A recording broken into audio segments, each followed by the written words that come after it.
തല്ലിയാൽ കുട്ടികൾ നന്നാവോ? അല്ലെങ്കിൽ എന്ത് ശിക്ഷയാണ് കുട്ടികൾക്ക് നൽകേണ്ടത് അവർ വികൃതിയും കുറുമ്പൊക്കെ കാണിക്കുന്ന സമയത്ത് എന്നുള്ളതാണ്.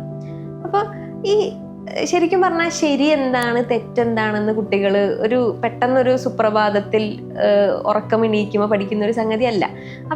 അവർ വളരുന്നതിനനുസരിച്ചിട്ട്, അവർക്ക് പ്രായം കൂടുന്നതിനനുസരിച്ചിട്ട് അവരുടെ ബോധത്തിൽ നിന്നും അല്ലെങ്കിൽ അവരുടെ എക്സ്പീരിയൻസിൽ നിന്നും കുട്ടികൾ ഉണ്ടാക്കിയെടുക്കുന്ന നോളജാണ് ശരി തെറ്റ് എന്നുള്ള കാര്യങ്ങൾ. അപ്പോൾ നമുക്ക് എല്ലാവർക്കും ഉള്ളൊരു ചോദ്യമായിരിക്കും, ഈ തെറ്റുകൾ ചെയ്യുമ്പോൾ കുട്ടികളെ നമ്മൾ എന്താണ് ചെയ്യുക, എന്ത് പണിഷ്മെൻ്റ് ആണ് കൊടുക്കുക എന്നുള്ളത്.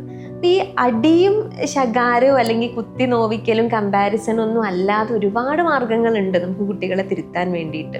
അപ്പോൾ നമുക്ക് വേണമെന്നുണ്ടെങ്കിൽ ഇങ്ങനെ ചെയ്യാം. അതായത് എന്തെങ്കിലും ഒരു തെറ്റ് ചെയ്ത ഒരു ദിവസം അല്ലെങ്കിൽ ഒരു കാര്യം ചെയ്ത് കഴിഞ്ഞാൽ അന്നേ ദിവസം കുട്ടിക്ക് ഏറ്റവും ഇഷ്ടപ്പെട്ട ഒരു ടോയ് കുറച്ച് സമയം കുട്ടിക്ക് കൊടുക്കാതിരിക്കാം. അല്ലെങ്കിൽ ഇപ്പോഴത്തെ കുട്ടികൾക്ക് സ്ക്രീൻ ടൈം ആണല്ലോ വലുത്. അപ്പോൾ നമുക്ക് സ്ക്രീൻ ടൈം അല്ലെങ്കിൽ ഒരു TV, കാർട്ടൂൺ ഷോ ഇതൊക്കെ കുറച്ച് സമയം കൊടുക്കാതിരിക്കാം. അപ്പം ഈ സമയത്ത് കുട്ടികളെ ബോധവാന്മാരാക്കണം. അവരെന്താണ് ചെയ്തത്, എന്താണ് കാര്യം എന്നുള്ളത് റിഫ്ലക്റ്റ് ചെയ്യാനുള്ള ഒരു ടൈം കൂടെ കുട്ടികൾക്ക് കൊടുക്കണം.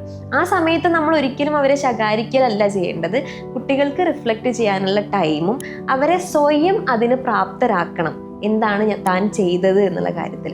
അപ്പം ഈ രീതിയിലൊക്കെ നമുക്ക് വേണമെന്നുണ്ടെങ്കിൽ പണിഷ്മെന്റ്സ് കൊടുക്കാം. അപ്പോൾ കോപത്തിലല്ലാതെ സ്നേഹത്തിലും നമുക്ക് തിരുത്തലുകൾ ഉണ്ടാക്കാം എന്നുള്ളതാണ്.